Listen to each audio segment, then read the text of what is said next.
Selamat pagi teman-teman. Pagi juga. Pagi. Kami dari perwakilan kelompok 4 akan mempresentasikan dan mendiskusikan arti dan sejarah sila kelima, yaitu saya sendiri, Wildan Arif, Fidelis, Furqan Huda, Iksan Prastio, dan Salsabila Audrey. Next. Latar belakang. Pancasila merupakan ideologi masyarakat Indonesia yang dilukiskan pada sebuah ilustrasi burung Garuda serta legalitas hukum yang mutlak harus diakui keberadaannya. Pedoman hidup pada Pancasila senantiasa menjadikan suatu arti yang penting bagi setiap warga negaranya. Pancasila tentunya tak hanya sekedar menjadi pedoman dan ideologi bagi masyarakat Indonesia saja, namun masyarakat juga harus mengetahui seluk-beluk tentang sila-sila yang ada di dalam Pancasila. Salah satunya adalah sila kelima dalam Pancasila yang akan kami bahas dalam presentasi ini. Arti lambang sila kelima mungkin bisa dibacakan oleh Kak Fidel. Silakan. Sila kelima berbunyi keadilan sosial bagi seluruh rakyat Indonesia, memiliki lambang padi dan kapas. Padi dan kapas ini melambangkan kebutuhan dasar manusia. Padi yang menjadi dasar untuk makanan pokok dan kapas untuk kebutuhan dasar sandang. Jadi lambang ini bertujuan untuk memberikan kebutuhan dasar setiap bangsa Indonesia secara merata dan adil. Keadilan sosial ialah sifat masyarakat adil dan makmur, berbahagia untuk semua orang, tidak ada penghinaan, tidak ada pengisapan, bahagia material dan bahagia spiritual lahir dan batin. Next. Mungkin bisa dibacakan sama Kak Sabil. Silakan Kak. Oke, sila kelima sendiri dalam Pancasila ini memiliki makna yaitu pertama adil terhadap sesama, kemudian membantu sesama, menghormati dan menghargai hak-hak orang lain, dan mengutamakan kepentingan umum di atas kepentingan pribadi. Berikut ini adalah beberapa hal yang bisa kita lakukan untuk menerapkan Pancasila, sila kelima yang dilambangkan oleh padi dan kapas, yaitu pertama, memiliki kemauan untuk menolong orang lain. Namun, kita juga harus menyesuaikan dengan kemampuan kita sendiri, jadi tidak memaksakan juga.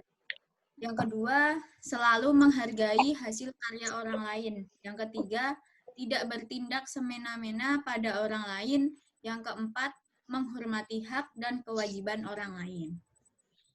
Next. Sejarah sila kelima. Mungkin sejarah ini lumayan sangat panjang ya teman-teman. Ini bisa dibacakan sama Mas Iksan. Silakan Mas. Sejarah sila kelima.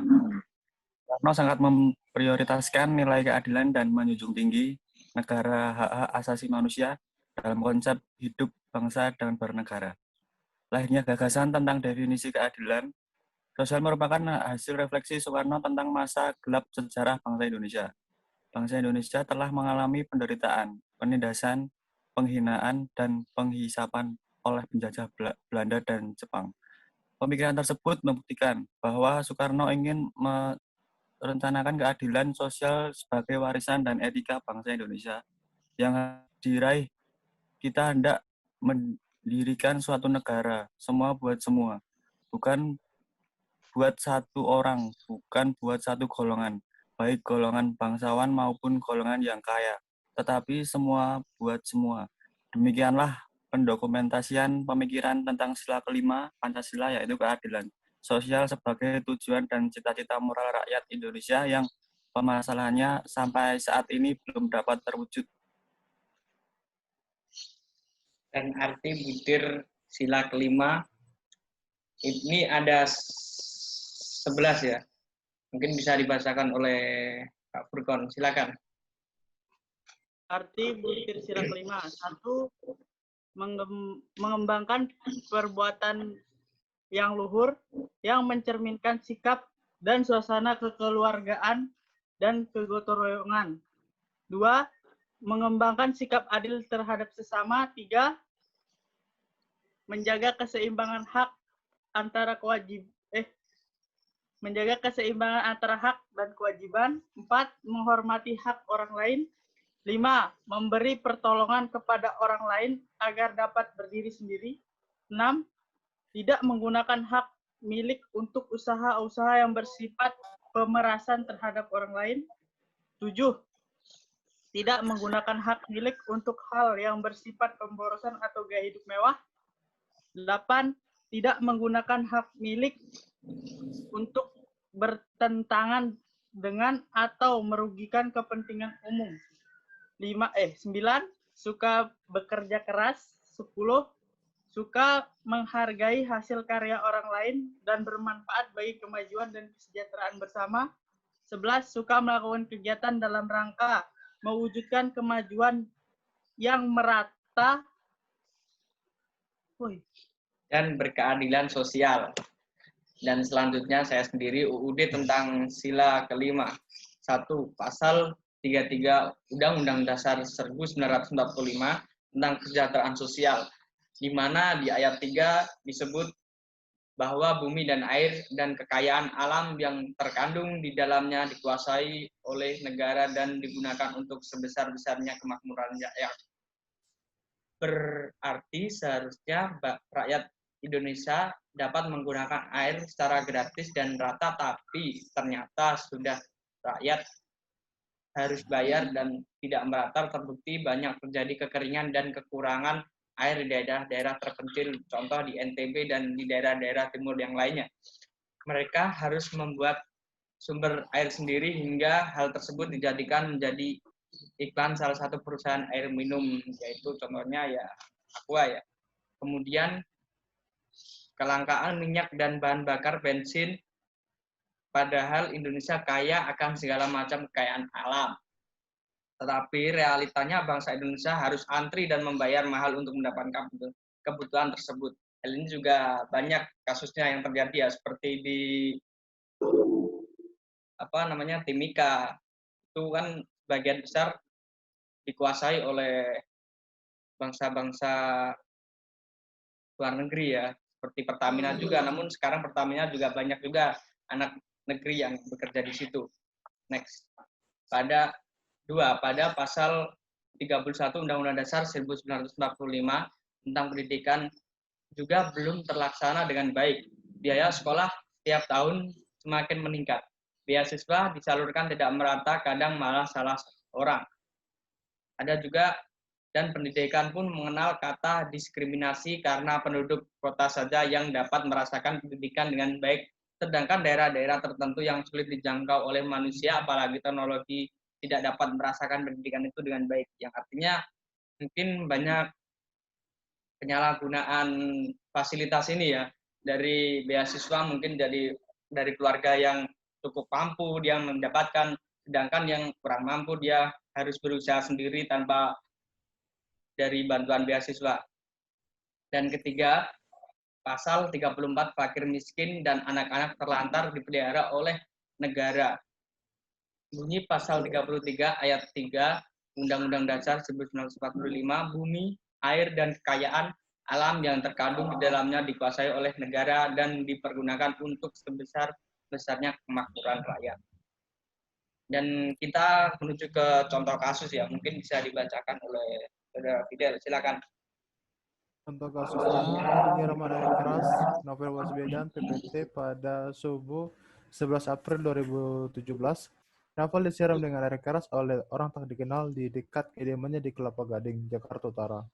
Serangan tersebut terjadi di tengah upaya Novel menyelidiki kasus korupsi pengadaan KTP elektronik yang melibatkan anggota DPR serta oknum pemerintah dan telah menjerat Ketua DPR Setia Novanto. Keesokan harinya, Novel diterbangkan ke Singapura untuk menjalani operasi dan perawatan matanya, yang berakhir pada Februari 2018. Ketika ia kembali ke Indonesia, air keras yang mengenai wajahnya menyebabkan kebutaan permanen pada matanya kirinya. Dan contoh kasus ini mungkin cukup lumayan hangat ya diperbincangkan teman-teman oleh para publik. Viral gitu. Udah cukup viral ya. Dan kita bisa bacakan yang kedua dari, monggo silakan Kak Sabil. Oke, selanjutnya Polri kemudian membentuk tim gabungan pencari fakta yang terdiri dari penyidik KPK, anggota kepolisian, Komnas HAM, serta akademisi pada Januari 2019 sebagai upaya penyelidikan serangan terhadap novel. Tim gabungan tersebut berjalan di bawah komando mantan Kapolri Tito Karnavian. Setelah penyelidikan berjalan beberapa bulan tanpa perkembangan, Presiden Joko Widodo memberikan tenggat 1 bulan kepada Idam Aziz untuk menyelesaikan kasus penyerangan novel setelah pelantikannya sebagai Kapolri pada 1 November 2019. Ya, mungkin bisa kita lihat ya, ini bekas luka yang ditimbulkan karena penyiraman air keras di mata kirinya ini cukup lumayan sadis ya. Kalau dari pendapat dari teman-teman sendiri bagaimana? Mungkin dari Kak Furkon bisa menjelaskan dengan secara pendapat pribadi di kasus tersebut ini. Menurut saya sih itu udah nggak lumayan lagi, itu udah keras sampai dia buta. Ya kan itu dia buta kan, sampai dia untuk nutupin matanya yang rusak itu dia sampai pakai soplen yang harganya berjutaan untuk menutupi satu mata saja padahal yang dirusak. Tapi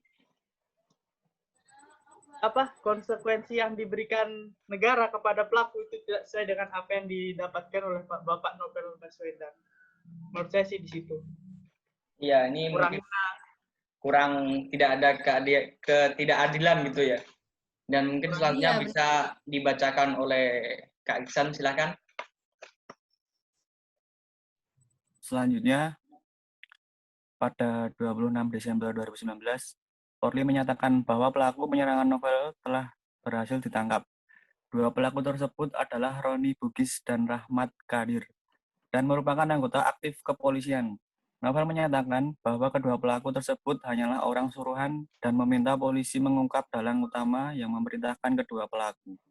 Pada sidang tuntutan pelaku yang diselenggarakan pada tanggal 11 Juni 2020, jaksa menuntut umum untuk menuntut majelis hakim untuk menjatuhkan hukuman pidana terhadap kedua pelaku selama 1 tahun penjara. Tuntutan jaksa tersebut mendapat kecaman luas karena dianggap terlalu ringan dan memihak pelaku. Ya, mungkin ini bisa dijelaskan ya dari presentasi di sini dan contoh kasus yang ditampilkan di sini mungkin salah satu contoh ketidakadilan pada suatu masalah yang terjadi. Kenapa hanya 1 tahun begitu? Iya, benar banget. Itu titik berat yang menjadi sorotan banyak publik. Dan pendapat dari Kak Sabil mungkin bisa dijelaskan tentang contoh kasus kita ini. Silakan. Ya, kalau menyangkut tentang sila kelima, di sini kita mau menekankan kok bisa, maksudnya kasus separah ini sampai novel aja itu udah kehilangan penglihatannya gitu. Di mata kirinya itu kenapa kok hanya ringan-ringan aja gitu, 1 tahun doang gitu kan, kayak nggak sebanding banget gitu. Di sini yang mau ditekankan, kenapa kejaksaan hakim aja dalam memutus perkara kayak berat banget gini tuh kayak disepelein gitu loh, maksudnya. Iya. Ini kan udah berat banget. Kenapa kok cuma 1 tahun gitu? Dan ini tuh kayak lama banget kan kasusnya. Benar-benar ini sudah bertahun-tahun ya dari kok. Iya, baru keungkap sekarang gitu. Ini juga nggak terlalu logika sih kalau cuma 2 orang ini yang ngelakuin. Terus kan bilangnya nggak sengaja. Ya itu. Iya. Tidak sengaja. Kata-kata itu ya. Sedangkan ya. Permisi dulu. Ya, sedangkan ada nenek mencuri kayu saja dihukum bertahun-tahun. Dan ini 11 tahun. Dan ini perbedaannya jauh kali. 11 tahun. Iya, mungkin sungguh sangat ketidakadilan ya, teman-teman. Salahnya kata tidak sengaja itu kasusnya itu terjadi pada saat subuh. Iya. Masa subuh-subuh nggak sengaja? Pas lewat gitu ya kan? Terus nggak sengajanya itu dia satu arah sama jalannya Pak Novel. di prakteknya itu. Kecuali beda arah baru bisa dibilang nggak sengaja, mungkin dia buang ke samping. Iya, sangat Satu tidak arah. tidak masuk akal ya. Mungkin subuh-subuh Nah. membawa air keras dan menyiram. Tidak masuk akal. Sudah nggak masuk logika. Nawar aja nggak Mungkin dari teman-teman lain, mungkin Kak Fidel atau Kak Iksan mungkin Terus ini kan pelakunya kayak dari anggota polisi gitu kan. iya, kalau menurut dari berita yang kita muat di sini, dua pelaku tersebut adalah Rodi Budi dan Rahmat Kadir dan merupakan anggota aktif kepolisian. Dan ini Tapi kan novel belum meyakini dua pelaku itu toh. ya, memang bukan. Tapi Iya. kan masih ada lagi. kita Lagi tahu dicari. kita tahu tidak tahu ya, mungkin ada orang dalam. Mungkin kita nggak bisa terlalu sudon karena kita juga hanya berpendapat dan Manusia. berikan contoh kasus di sini. Kita juga tidak bisa terlalu sudon. Iya. Ya mungkin begitu saja ya. Kalau sangat tidak adil. Dan sudut pandang mungkin kita bisa next akan saya bacakan sendiri. Dan sudut pandang kesalahan mental dalam salah satu dari 3 cara, yaitu sengaja, ceroboh, atau lalai. Seseorang tersebut disebut bertindak tidak sengaja jika ia tahu dengan kepastian praktis bahwa perilakunya akan menimbulkan bahaya atau kerugian tertentu. Seseorang disebut bertindak ceroboh jika dia tahu bahwa perilakunya menciptakan risiko yang substansial dan tidak dapat dibenarkan atau untuk mewujudkannya. Seseorang disebut bertindak lalai berkaitan dengan pengetahuan kecerobohan berkaitan dengan penciptaan risiko secara sadar, dan kelainan berkaitan dengan ketidaksengajaan dan menjurus kepada kesalahan. Dan mungkin itu ya alasan yang dilontarkan kepada seorang pelaku ketidaksengajaan. Lucu banget. Teman-teman lain bisa menambahkan sebelum kita menutup diskusi presentasi kita ini. Silahkan, kalau mungkin ada. Ini tuh oknumnya polisi loh. Ya, mungkin dari Kak Furkan bisa, mungkin ada menimbulkan salah satu kecurigaan ya, kecurigaan tersendiri. Iya. Soalnya oknumnya polisi sendiri gitu. Ya. Yang penegak keadilannya. Ya memang dari banyak, nggak satu orang aja yang mengomentari ini, nggak kita doang gitu. Mungkin ada Sampai selebritis juga kompromi. ya ini sangat tidak adil, makanya kita ambil untuk contoh kasus. Sudah, mungkin itu saja ya dari presentasi kita pada pagi hari ini. Terima kasih. Mari kita tutup. Terima kasih teman-teman. Sama-sama. Terima kasih. Audio Jungle.